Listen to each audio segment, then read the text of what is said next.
পূর্ব লন্ডনের টাওয়ার হ্যামলেটসের ওলগেট এলাকায় একটি বাচ্চাকে কিডন্যাপ করার চেষ্টা করা হয়েছে বলে অভিযোগ তুলেছেন ৩ সন্তানের একজন মা। আহ, উনি মূলত টাওয়ার হ্যামলেটস ক্রাইম ওয়াচ নামে একটি ফেসবুক পেজে এই সতর্কবার্তা হিসেবে একটি লেখা লিখেছেন, যেটি আপনাদেরকে আমি একটু দেখাচ্ছি। আপনারা সেই পেজে গেলেও লেখাটা দেখতে পারবেন। যেই প্যারেন্টসটি লিখেছেন এই ঘটনাটি, মানে যিনি এই ঘটনার প্রত্যক্ষদর্শী, ওনার নাম হচ্ছে জিং ওং।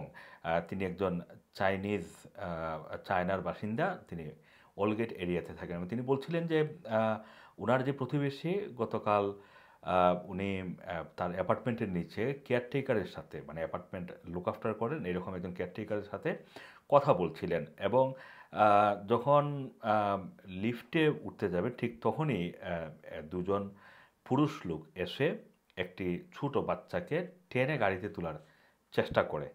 তারপরে সেখানে যেহেতু ওই কেয়ারটেকার ছিল এবং আরও একজন কেয়ারটেকার ছিল, দুজন কেয়ারটেকার তখন দৌড়ে গিয়ে সেই লোকগুলোর পিছনে চিৎকার করতে থাকেন। তারা এক পর্যায়ে দেখে যে ধরা পড়ে যাবে, তারা বাচ্চাটিকে ফেলে রেখে তারা চলে যায়।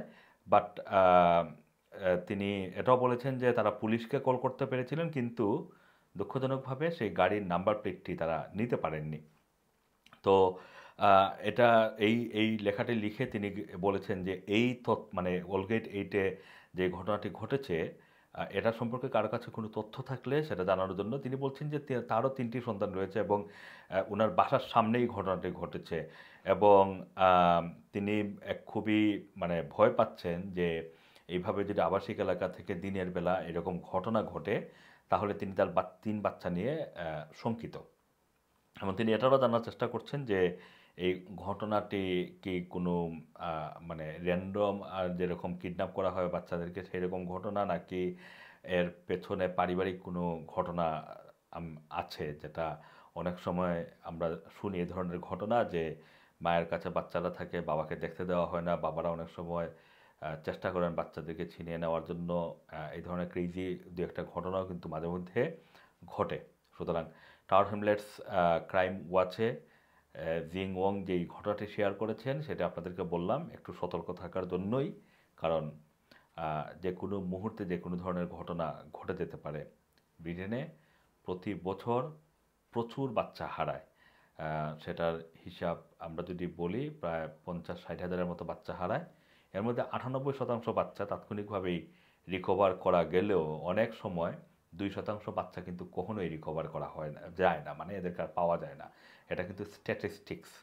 সুতরাং একটু সতর্ক থাকা, সন্দেহজনক কিছু দেখলেই পুলিশকে কমপ্লেন করা। আবাসিক এলাকার ভিতরে যদি থাকেন তাহলে আবাসিক এলাকার নেইবারদের মধ্যে একটি সুসম্পর্ক তৈরি করা, পারলে হোয়াটসঅ্যাপ গ্রুপ তৈরি করা। যেমন আমি যে এলাকায় থাকি লাইম হাউসে, সেই স্ট্রিটের বাসিন্দা যারা রয়েছেন সেই বাসিন্দারা মিলে কিন্তু আমরা একটা হোয়াটসঅ্যাপ গ্রুপ রয়েছে। সুতরাং আমাদের স্ট্রিটে প্রতিদিন কি ঘটছে না ঘটছে, কোনো অপরিচিত মানুষজন সন্দেহজনক ঘোরাফেরা কোনো কিছু দেখলেই সেই গ্রুপে কেউ দিচ্ছেন এবং সেটা কিন্তু তাৎক্ষণিকভাবেই কমিউনিটি সেফটি টিম পুলিশের সাথে আমাদের যোগাযোগ করা হয়। সুতরাং এই ধরনের প্রতিবেশীদের মধ্যে একটি সুসম্পর্ক বজায় রেখে এই ধরনের গ্রুপ চালু করা উচিত। আসসালামু আলাইকুম। Rana TV, London.